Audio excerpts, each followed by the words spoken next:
Comment développer tes points faibles en musculation? Salut, c'est KDKS Coaching, j'espère que tu es là. Donc on va parler aujourd'hui de comment développer ses points faibles.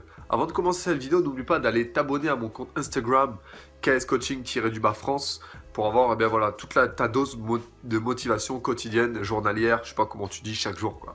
Donc voilà. Comment on fait pour développer un point faible? Donc tu as plusieurs astuces.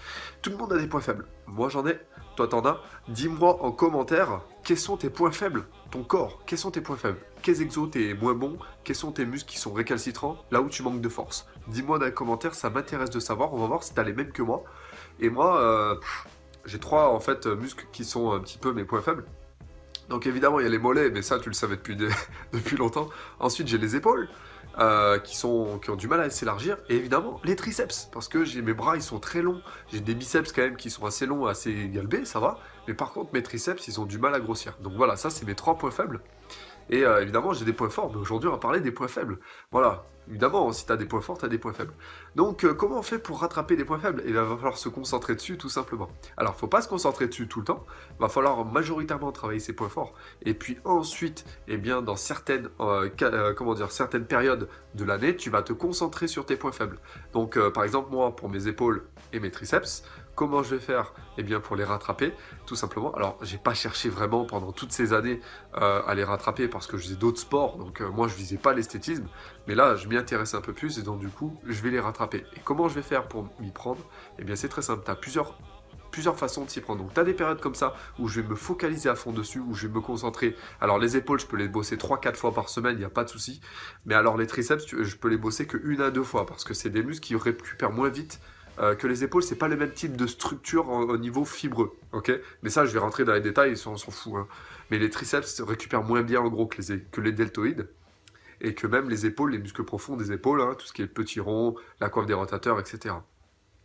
Donc, il faut se concentrer dessus. Ensuite, tu peux les mettre en premier dans une séance. Dans une séance, ce qu'il y a, c'est que tu as de l'énergie, tu as un potentiel d'énergie global. Hein. Si tu fais du squat en premier et que après tu veux bosser par exemple au développé couché, tu seras moins bon au développé couché, tout simplement parce que tu auras déjà fait le squat avant, même si ça bosse pas forcément les mêmes muscles en premier, enfin, même si au squat c'est différent.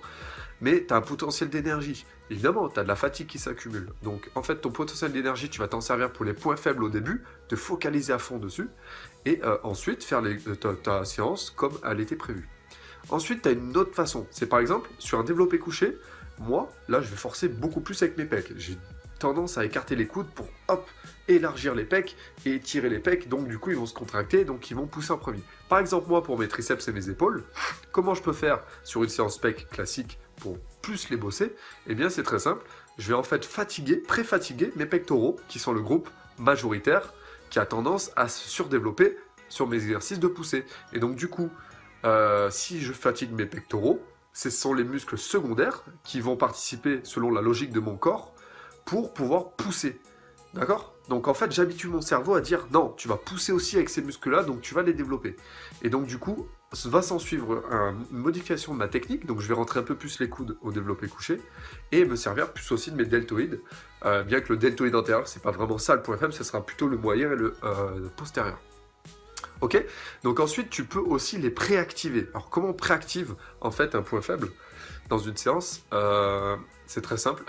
Tu peux faire par exemple, je reprends mon exemple parce que ça va être plus parlant, pour mes triceps, eh bien avant une séance de développé couché, encore une fois, on va prendre le même exemple, je peux préactiver mes triceps pour déjà connecter mon système nerveux au triceps, ce qui fait que pendant mon développé couché, ou développé couché serré par exemple, ils vont être beaucoup plus mis en action par mon corps.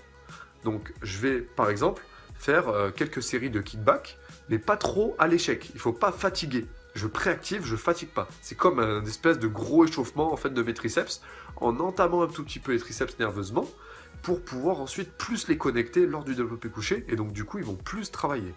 Et tu peux faire pareil pour des points faibles que toi tu as, par exemple le dos, ou alors les biceps, etc. Donc ça c'est des façons de rattraper des points faibles. Alors aussi, j'avais déjà fait une vidéo, quand tu as un côté plus fort que l'autre. Comment on fait? Alors, soit tu as un côté naturellement qui est plus fort que l'autre parce que tu as déjà fait d'autres sports avant et que normalement, en commençant à muscu, normalement ça serait équilibré, il n'y a pas de souci.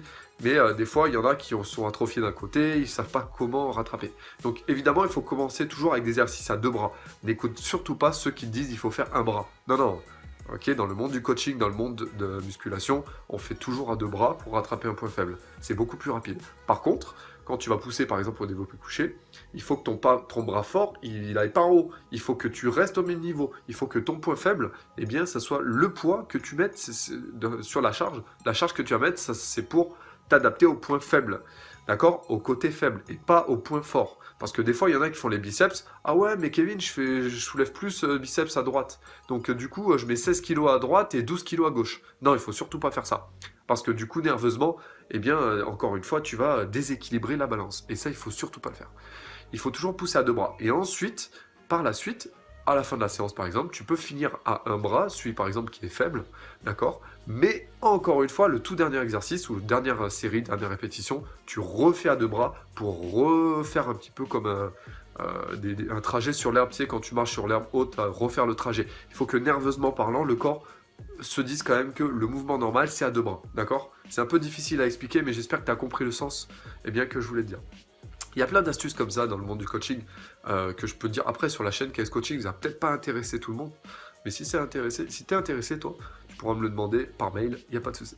Donc voilà, et dis-moi encore dans les commentaires, c'est quoi ton point faible? Moi c'est épaules, triceps, mollets. Alors les mollets c'est perdu d'avance, je pourrais prendre 2 cm maxi, mais les épaules et les triceps je pourrais encore grossir. Moi pour ma taille 1,93, je fais que 41 de tours de bras, ce qui est ridicule pour ma taille. Donc ça fait que j'ai des bras qui font un peu plus tige que des gros bras, d'accord? Donc pareil pour les épaules. Donc toi dis-moi dans les commentaires, dis-le moi, je vais te répondre aussi dans les commentaires. Et puis je referai bientôt une série de vidéos sur les arts martiaux parce qu'il y a beaucoup de monde qui me l'ont demandé. Il y en a, ils m'ont même insulté parce que j'ai pas mis de vidéo dessus. Alors j'avais arrêté cette série de vidéos tout simplement parce qu'il n'y avait personne qui était intéressé à l'époque. Donc voilà, hein, quand t'es pas intéressé, bah, je fais pas, tout simplement. Donc je te parle de ce qui t'intéresse. Abonne-toi à cette chaîne YouTube si c'est pas encore fait. Et puis là, il y a le Black Friday qui arrive. Je vais mettre en promo mes programmes KS Coaching ce week-end, donc reste bien au courant. Ça va envoyer du lourd.